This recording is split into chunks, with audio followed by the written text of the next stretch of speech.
Hello, everyone, and welcome to Wills, Women, and Wealth, where we lead you holistically from overwhelmed to empowered through estate planning. I am Elsa W. Smith, your Maryland estate planning attorney and the host of Wills, Women, and Wealth. This is a podcast for women who value their health, their wealth, and the legacies that they are creating. Each episode is going to bring you interviews with thought leaders in the area of finance, law, mental, physical health, and so much more. I'm also going to share educational episodes that answer your questions on wills and estate planning topics. This is a community, so I want you to engage. Let's start growing together. Do you have a question or a topic that you'd like me to discuss on a future episode? Please let us know in the comments or reach out to us via social media. This and all future episodes will be available on YouTube, Spotify, Google Podcast, and Apple Podcasts. Now, on to the podcast. You know, it's no secret that women are frequently underrepresented in leadership roles and face gender biases. And that can lead to feelings of inadequacy and self-doubt. And additionally, research has shown that women are more likely to internalize negative feedback and attribute their successes to external factors rather than their own abilities and hard work. Today, my guest is going to help us all better understand what's called impostor syndrome. And she's going to share techniques that we can use to how to deal with it. My guest today is author and impostor syndrome expert, Maureen Zappala. Now, before I bring Maureen on, I want to tell you a bit about her.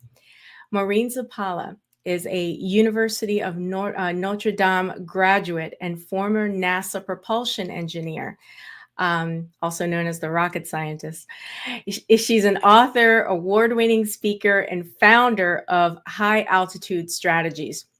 She works with high performers who want to overcome the imposter syndrome, the secret self-doubt that says, I'm not as smart as everyone thinks I am, and I feel like a fake.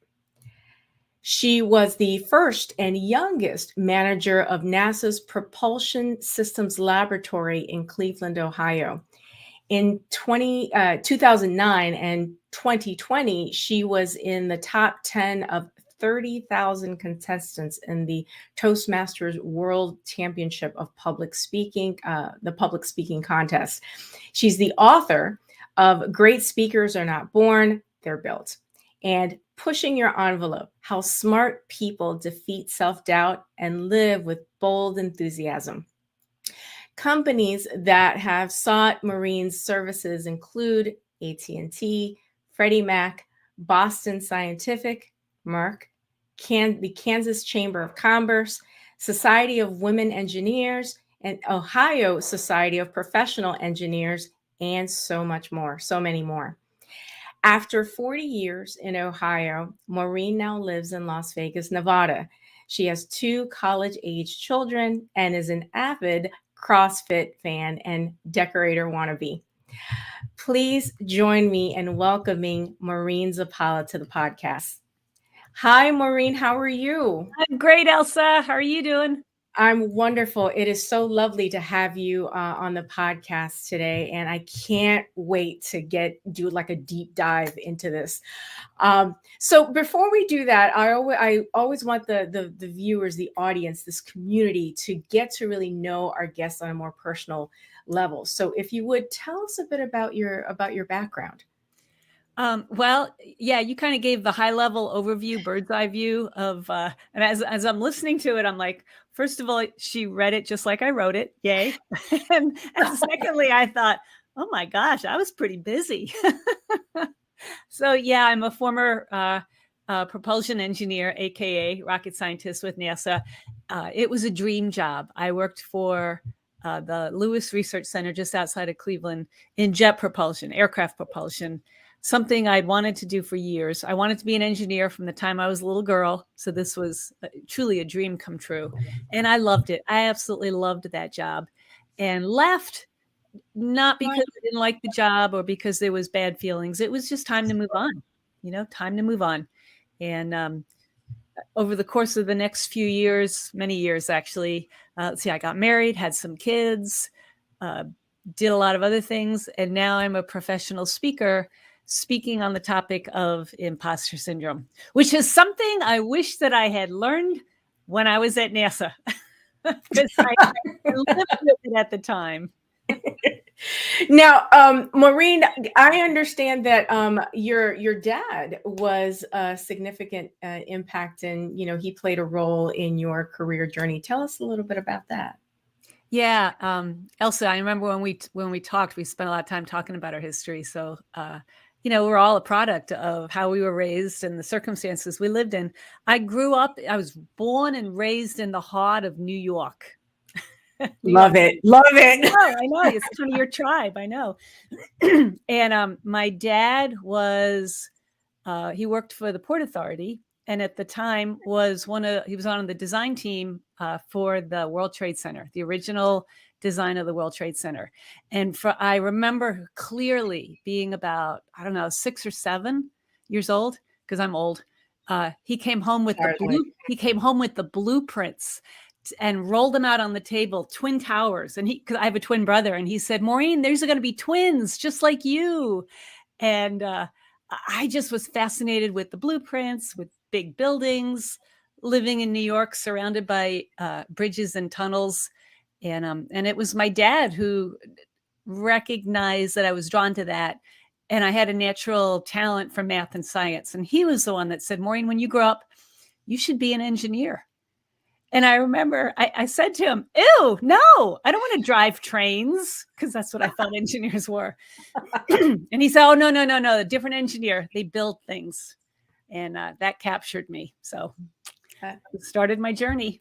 Wow. Now, you mentioned your brother, and in show prep, you mentioned that you're twins. However, there's a bit of a difference in the way, I guess the expectations were of your brother versus those for you. Could you share a little bit about that?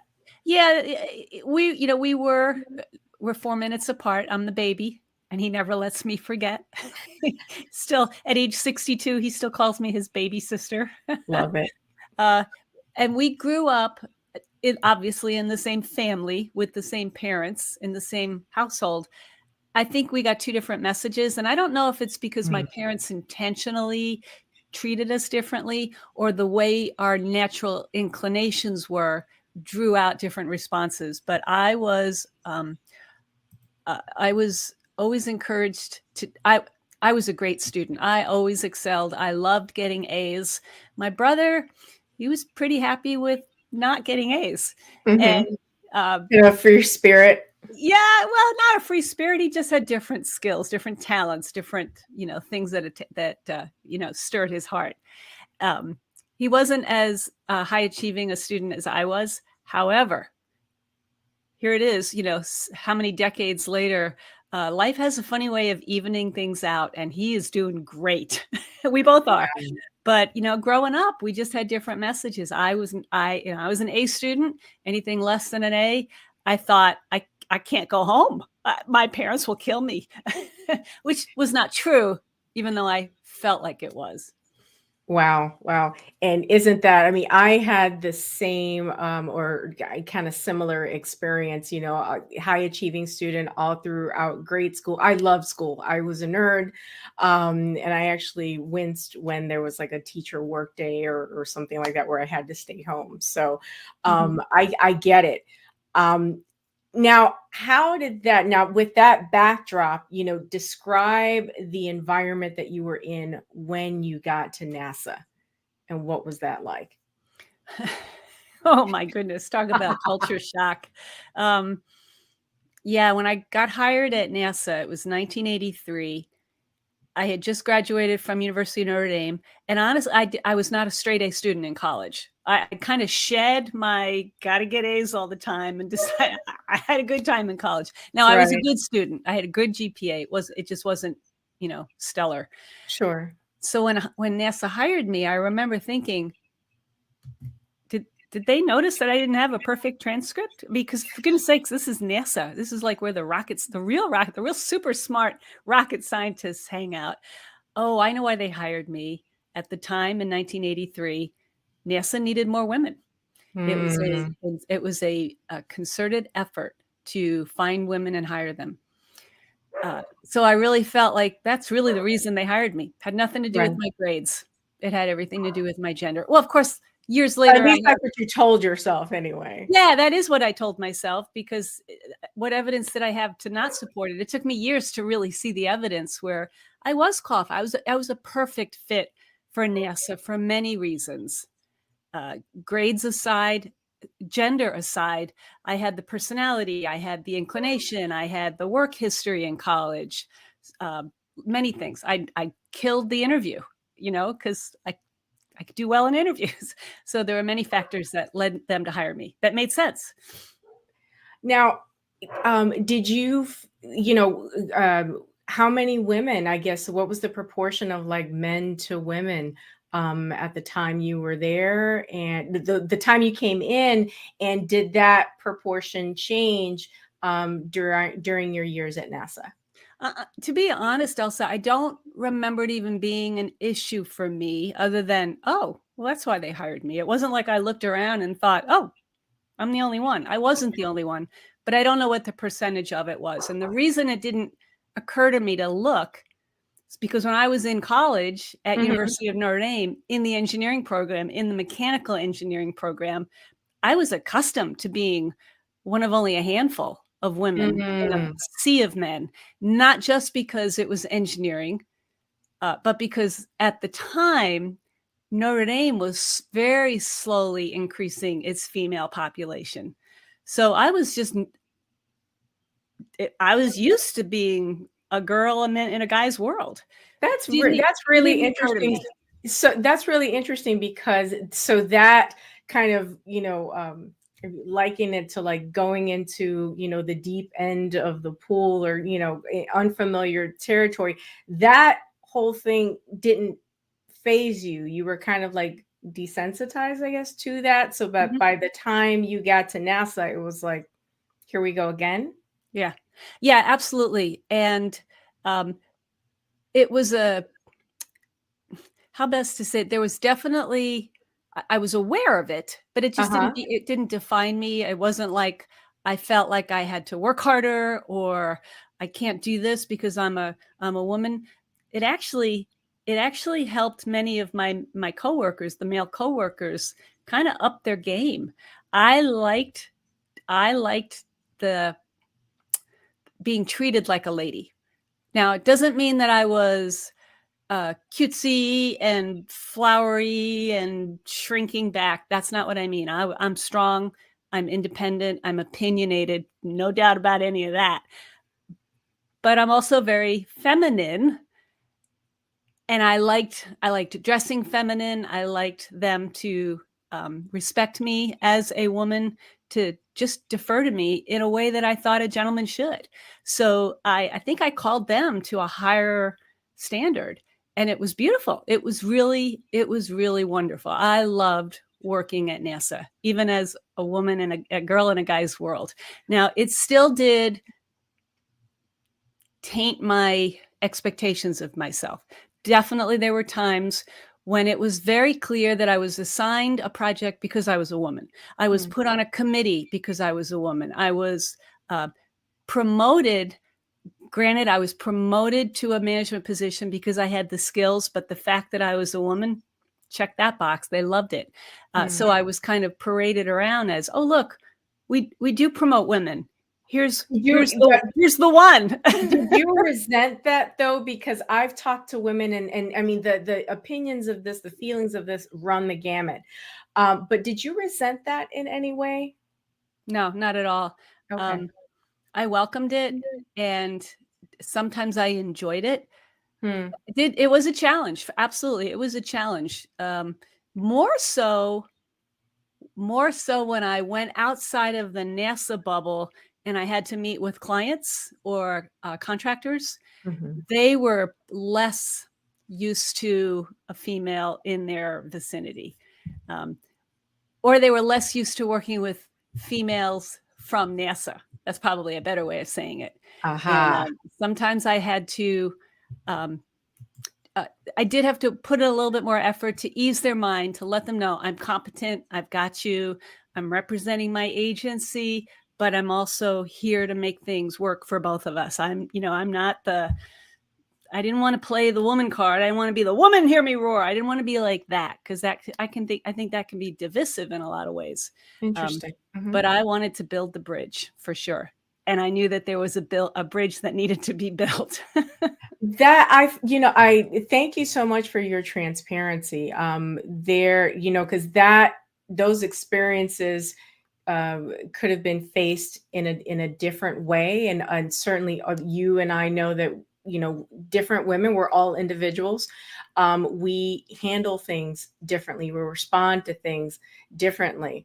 I've spoken to women who, in that same situation, dealing with contractors or other vendors, where it adds another layer of stress, that their male counterparts may not have to endure. You've got to say, listen, I'm just as competent, I'm qualified, as Tom sitting right next to me.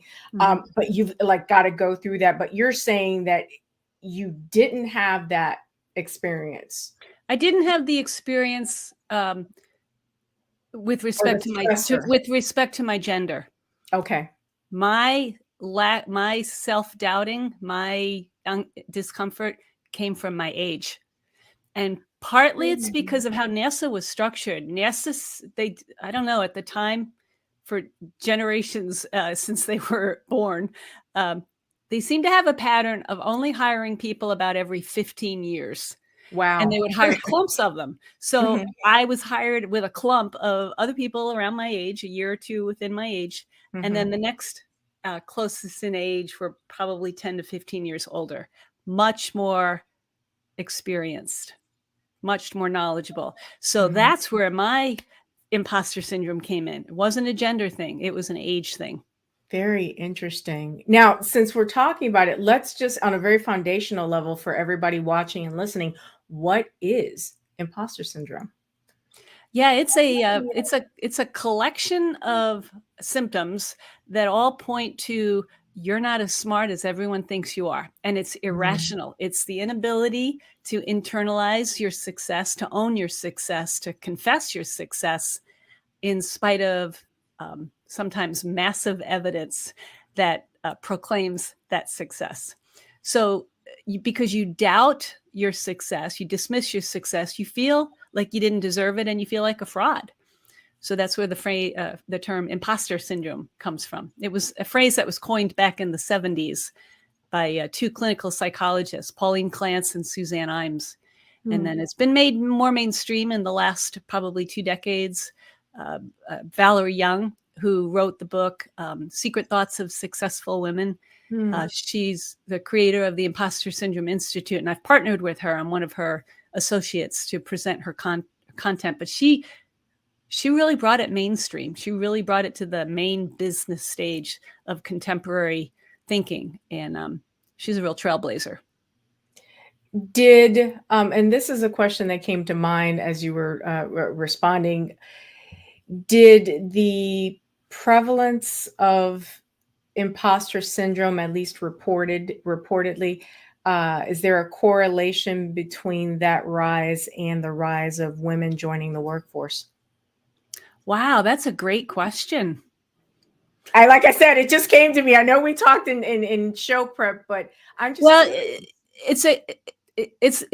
there's many layers to it, and I think men and women both struggle with imposter syndrome. But because it seemed to have started in professional women's circles, or at least it was first identified using professional women's circle testimonies and experiences, it's been assumed that it's mostly women. And as people started speaking about it and investigating it and writing about it, men came forward and said, well, what about me? Shh, don't tell anybody, but I feel it too. Ooh. So it really is a male-female issue. We process it differently. So the answer to your question is, I don't know that it has been, that it's increased with more women in the workforce, but the visibility of it absolutely has. If that makes sense. It does. It does. It does. Thank you for that. Now, how did you cope with it, when you were at NASA? Well, I didn't even know what it was. I didn't even figure this out until, 30 years later. But I can recall specific instances where I was so paralyzed with fear and I had to deconstruct the situation in my head to make a decision at the moment. And it was a decision that usually was, okay, I'll do this even though it scares me to death. Give me an example for the purposes of those listening and watching, because I think that's going to be very instructive. Yeah, I tell a story in my keynote of I was chosen to be the lead project engineer for doing some propulsion work on an airplane. It's actually here in my background here. It's an X-29. Oh. Yeah, it's the one with the wings pointing forward, which is backwards, which is what engineers do with too much free time, I guess, right? And anyway, my job was to keep this project on schedule. Long story short, in order to get the program on schedule, we needed measurements inside of the engine, which meant someone had to crawl inside the engine. And the engine, I mean, it's a jet engine. It's a big machine that, it's got 30,000 pounds of thrust coming out when it's powered up. Who's going in? Yeah, I ain't going in. I had to go in. It came down to, Maureen, if you don't go in there and get those measurements, our program will come to a halt. So I remember thinking, what happens if I screw up? Well, I'm not going to screw up. They're here to make sure I don't screw up. Well, what happens, what happens if I die? I'm not going to die. The engine is not going to be turned on.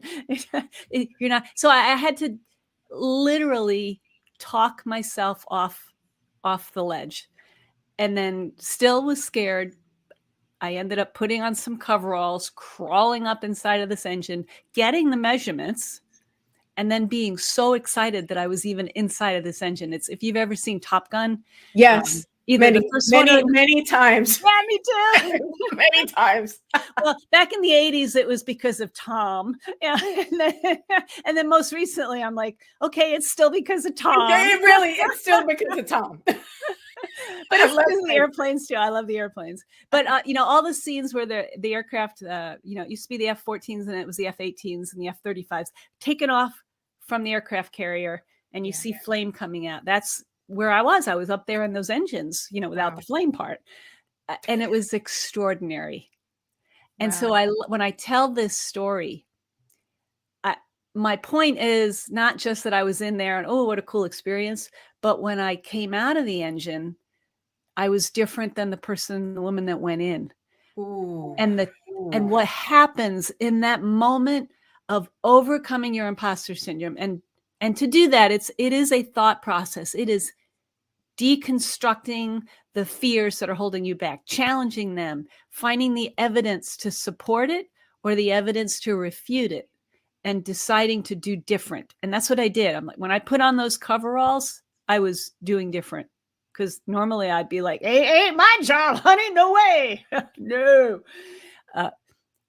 But when I did it and came out and I was changed, that's what happens when you overcome your imposter syndrome. Your worst fears are probably not going to happen. Most likely they're not. And unless you learn to push, I call it pushing your envelope, which is what pilots do, fighter pilots do when they, do crazy things in the air. They're pushing the envelope. When you push your envelope, you're changed and you're not the same.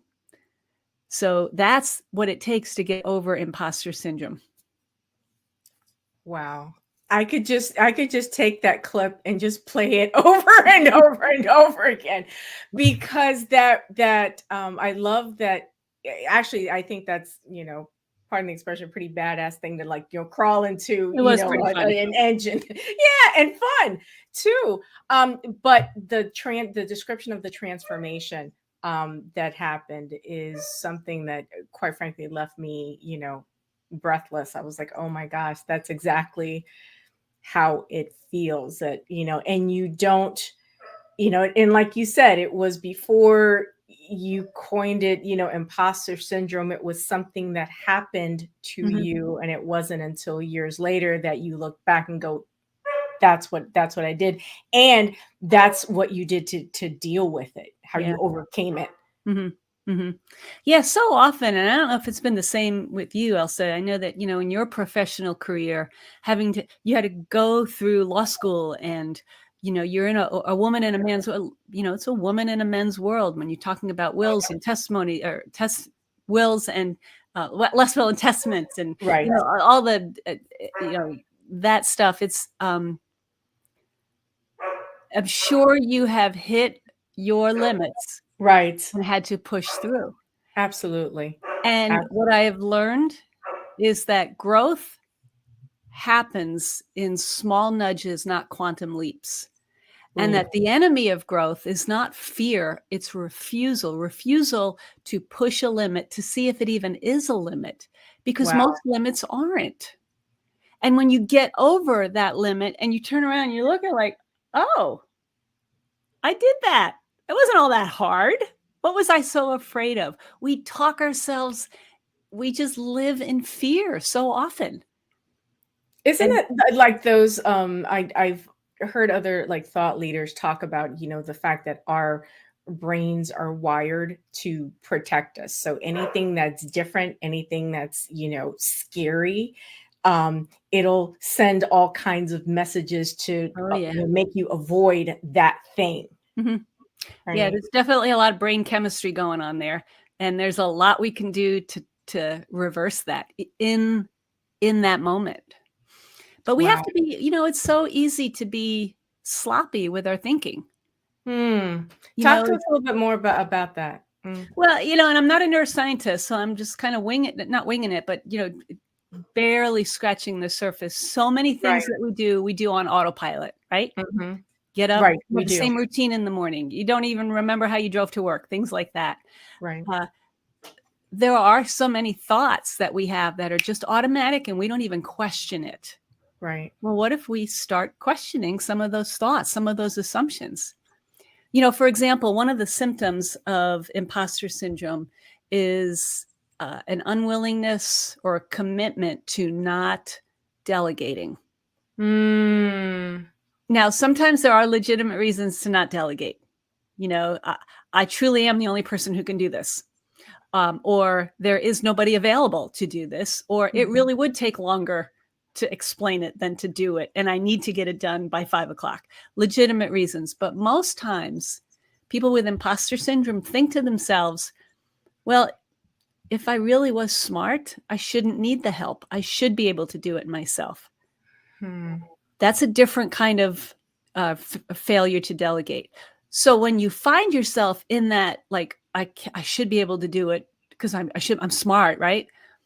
Let's put that on the witness stand. Let's challenge that. Okay, where do you get that? Where do you get that idea that you should be able to do it yourself? Well, I don't know. Well, do you have examples of people that are brilliant and don't do it by themselves? Well, actually, yeah. Is it a flaw in their character when they choose to delegate? Well, no, actually, I kind of have more respect for them. Well, then why don't you do the same thing? Okay. So it's a systematic challenging of your thinking instead of just letting it go on autopilot. And is that kind of like what you do when you speak to, audiences and are kind of helping them like in a group setting, like a large audience setting? Is that kind of like what you do? Yeah, absolutely. That's point number 2 is evaluating your thinking. It's rethinking the thoughts that got you there. And Oh, so I wow. teach that strategy, 3 steps. You capture the thought, you cross-examine the thought, and then you counteract the thought by doing different. You crawl inside that engine. Maureen, how long, from your experience and from the, hundreds and thousands of people that you've spoken to, how long does it take for that shift, that mental shift to take place? Well, that's a hard question to answer too, because for one thing, it's very individual. Mm-hmm. And for another reason, it's not a once and done. Mm-hmm. I can't solve imposter syndrome for you.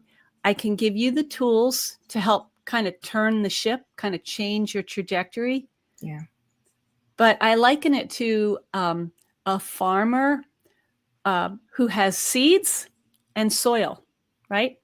The seeds are my solution to imposter syndrome, but you're the soil, and you need to know what your soil is.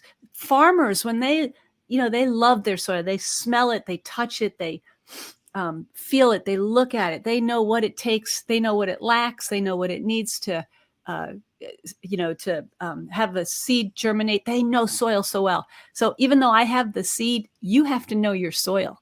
So all I can do is give you the seed. You have to go on the journey to decide, am I ready for this? What do I need to do to fix this? What am I ready to commit to long-term or daily discipline to fix this? Imposter syndrome won't be completely solved, but you certainly can, you can't mend it, but you can manage it. Mm-hmm.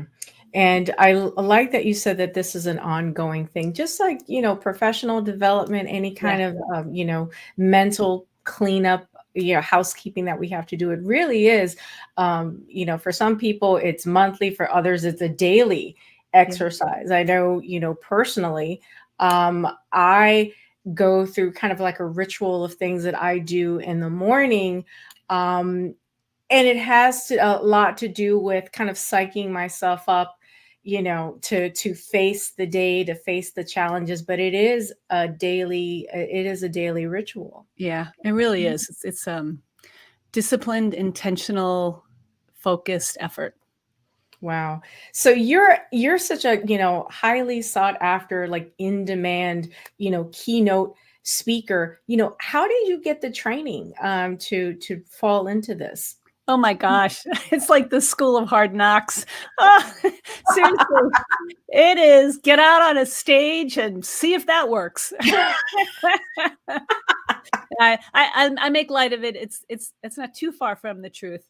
It's been said, I'm sure you've heard it said, overnight success takes on average of 15 years to accomplish. Yeah. So nothing's overnight. It is stage time, stage time, stage time. Find what works. Try something new. Get feedback. Get your audience to talk back with you. Converse with them. See what resonates with you. As far as my presentation skills, I have content and then I have skills, right? Mm-hmm. Content is always evolving. I'm always reading and thinking and researching about imposter syndrome, talking to people. My skills, that comes with doing. I joined Toastmasters. That changed my life, completely changed my life. I also I spent 10 years, I spent 10 years teaching junior high girls Sunday school class. So every week I had to deliver a keynote to 50 13-year-olds. Practical. So you have to be really good at telling stories and, being on. Absolutely. Wow. And I imagine keeping the attention of, a teen audience is probably not easy, and perhaps even more challenging than many of your adult audiences. They're not too different. I'll tell you, they're not too different. You can use bigger words with adults. Maureen, how do you, I guess now I'm talking to you as a business owner. What are the dangers of allowing imposter syndrome to pollute the work environment? Yeah, you probably see this as an entrepreneur. I don't know if you've ever read the book. Oh gosh, what the heck's the name of the book? The E-Myth. It's an oldie. Sure. It's an oldie. It's probably been out 20 years. Mm-hmm. The gist of it is, for your listeners and watchers that don't know, you could become an expert in something, and they call it the technician. You're a lawyer, you're a baker, you're an engineer, you're a whatever. You can be really good doing that and think, I'm going to I'm going to open my own business doing that.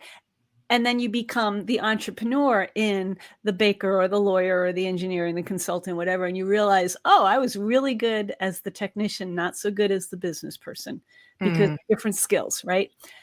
Different skills, they don't translate, learning curve, completely different job. When I started as a speaker, I knew I was a good speaker and I knew I was becoming better. The business of speaking, I didn't understand it. I didn't know how to do it. I'm not a good marketer. I don't know how to create a website. I had to learn all those things. You probably saw similar things when you're a great lawyer and now you got to run a business as a lawyer. Yeah, because they don't teach you that in law school. Exactly. Yeah. You got to do the business of lawyering, but you still have to do the business of lawyering.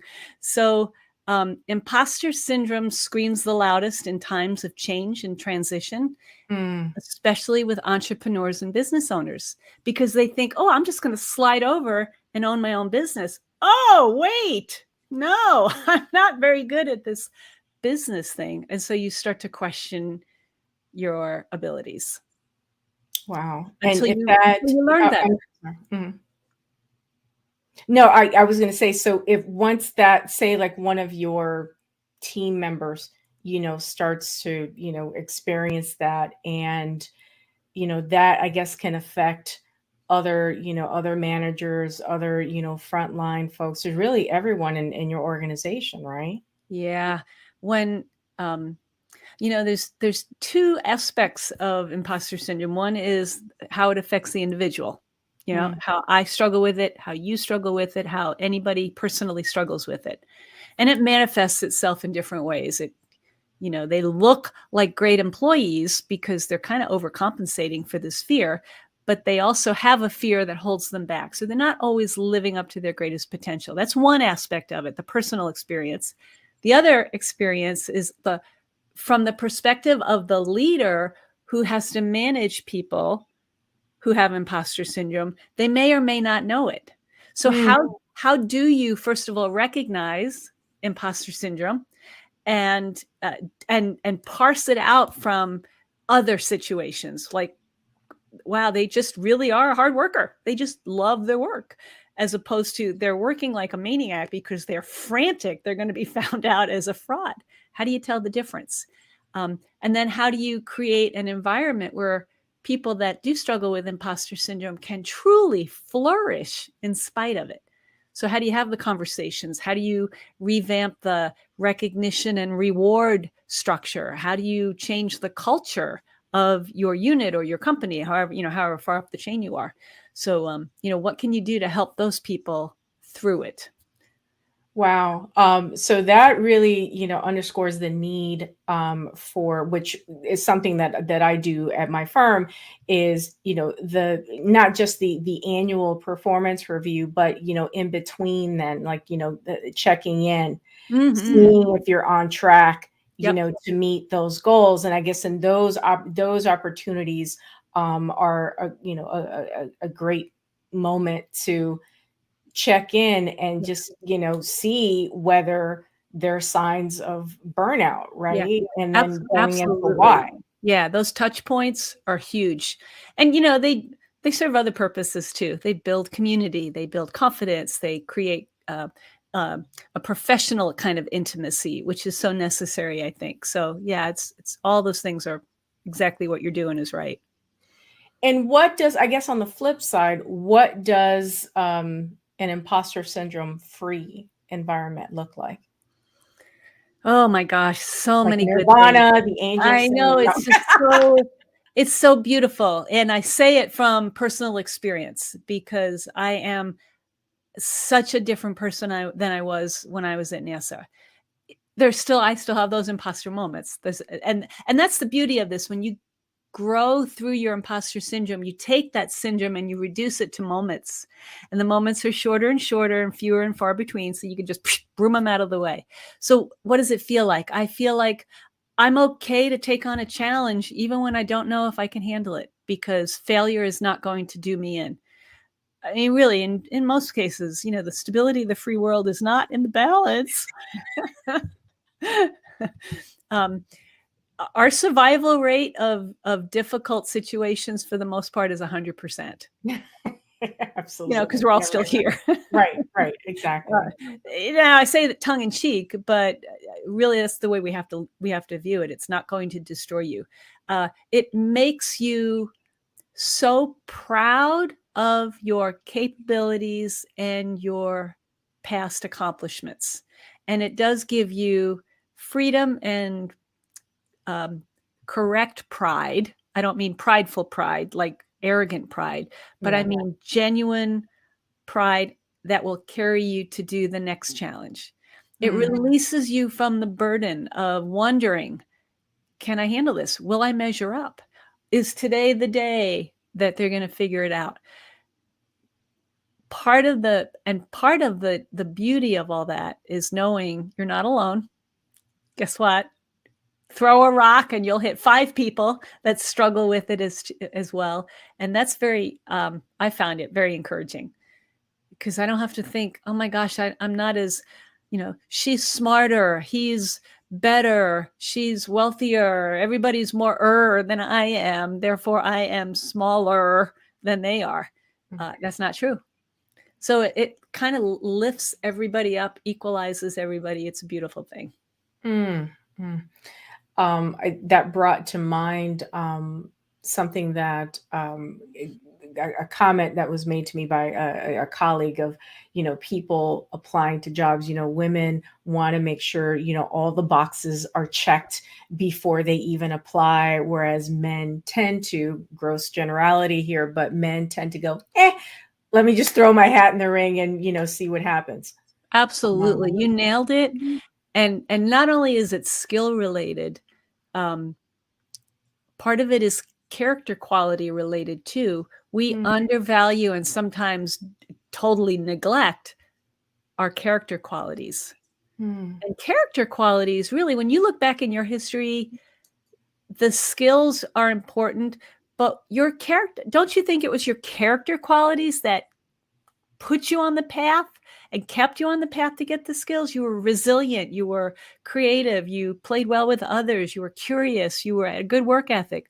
Why do we undervalue those? Why can't we put more value on those to say, well, I don't know that particular software package, but I am a good learner. I could figure it out. So yeah, I'm going to put my hat in the ring. Oh, wow. Wow. So true. Now you have a passion for among several that you love, encouraging women to at least explore careers in STEM. Could you tell us a bit about what you're doing and what you have done to help more women? Yeah, when I was a little girl, it was, like I said, it was my dad who spoke that into my heart. So it's to me, so natural to encourage women to go into STEM careers, because I think they just need to be encouraged. They just need to be told flat out, hey, you'd be good at that, or there's opportunity for you. So if a STEM group, a STEM organization, and most of my clients, the audiences I speak to are in the STEM world and professionally. They're science, technology, engineering, and math related organizations or groups within an organization. They're the IT companies, they are the accountants, they are the product developers within a retail organization. So yeah, that's my first love, my first language. And I don't know, I just love inspiring people in that world. Wow. You came to the speaking world with already such a rich career, such a rich background, that really, I believe, formed like the foundation of your speaking career. What advice would you give to women who are saying, gee, wow, she's amazing. I don't know if I could ever become a professional speaker. I've thought about it, but okay, enter imposter syndrome. Yeah. What encouraging words would you have for them? Well, even with in the professional speaking world, imposter syndrome hits exactly like you said. Few of us, there's not a degree in professional speaking. Communication, yeah, but not in professional speaking. Most kids don't, grow up thinking, when I grow up, I want to be a professional speaker. You morph into it. You find something else, and then you morph into it. And because of that change, imposter syndrome screams the loudest in times of change. You leap from a career where you are the technician to now a career where you are the spokesperson or the person on stage. And yeah, you're going to be filled with doubts. And I like what I was just talking about. Rely on your character qualities to get you through it. Are you creative, inquisitive, curious, steadfast, positive? Look at those characters and then and then be open to learning. Be open to learning. Recognize learning goes two ways. You have something that other people need to learn. It's something of great value. When I talk about it in my keynote, I have people identify what is your superpower, your specific skill, and own it. Own, the things that are in your circle of influence, because they're unlike anybody else's. Wow. Might be the same. You might have this. You might have a law degree. My sister has a law degree, but guess what? The two of you have completely different perspective, experience, preferences, opinions, history. Does that make you a better lawyer than her, or likewise? No, it just makes you guys different. Absolutely. Very different. Maureen, aside from being, a rock star, like professional speaker, presentation coach, author, you're a mom, and how has your path made an impact on your children? I can't remember. Elsa, do you have kids? I do not. I have two amazing nieces who are like my kids, but I do not. Okay. I couldn't, from our conversation, I couldn't remember if you were a mom or not. And I say this to my audiences a lot, and I get lots of heads nodding up and down. There's nothing like having kids to make even smart people feel stupid. I mean, really. So I found it incredibly humbling, hardest job I ever did. Most rewarding job I ever did. And I don't know how, they're both adult. My kids are both adults now, 22 and almost 24. And by God's grace, they've survived their mother. Because I was not one of those women that, the volume of my maternal instinct was real low. Wow. I'm going to remember. Can I borrow that?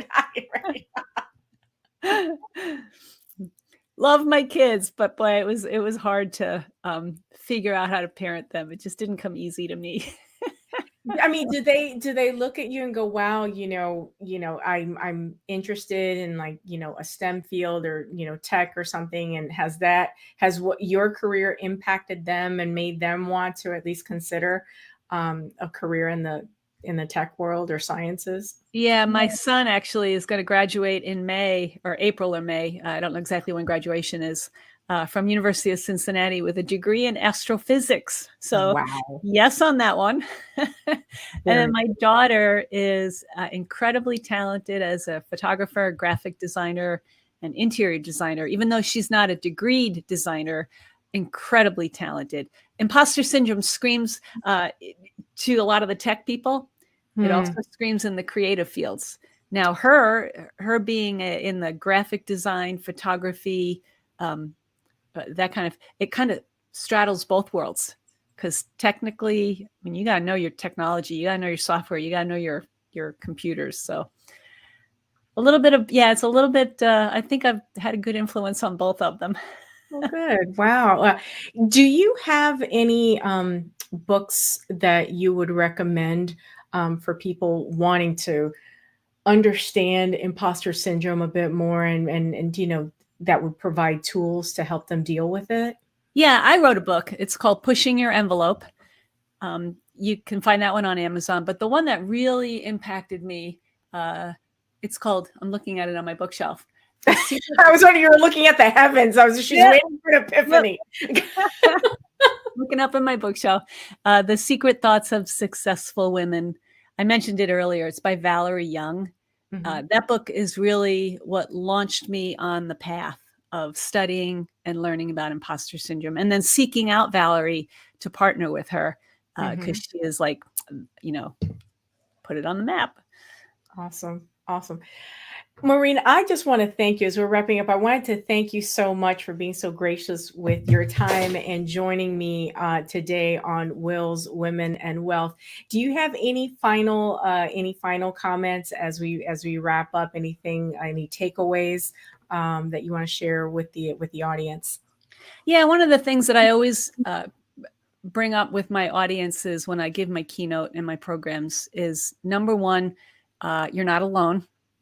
Number two, it's perfectly normal to feel like an imposter sometimes. There's many reasons that are legitimate reasons to feel like an imposter, but because it's legitimate reasons doesn't mean we have to stay there.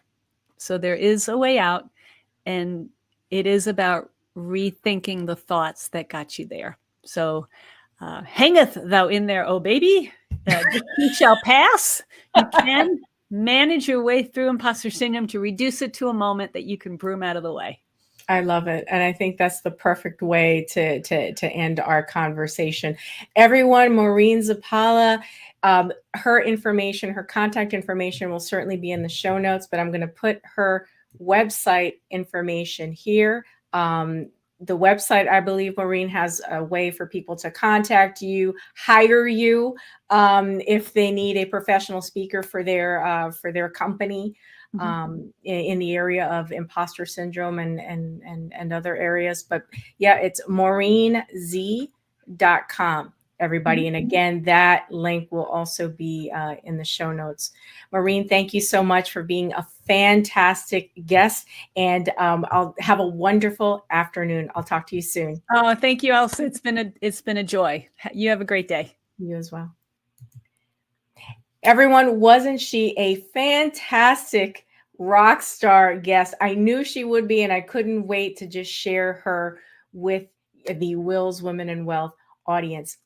And as a reminder, this and all future episodes are going to be on YouTube, Apple Podcasts, Spotify, and Google Podcasts. You know, if you've been doubting as yourself as to whether you think that you can actually get your estate plan done, I want to invite you to book a free 15-minute call with our office. There's no obligation whatsoever. The link will be in the show notes. I'm Elsa W. Smith, your Maryland estate planning attorney. I will see you on the next episode of Wills, Women, and Wealth podcast. Make it a great day, everybody.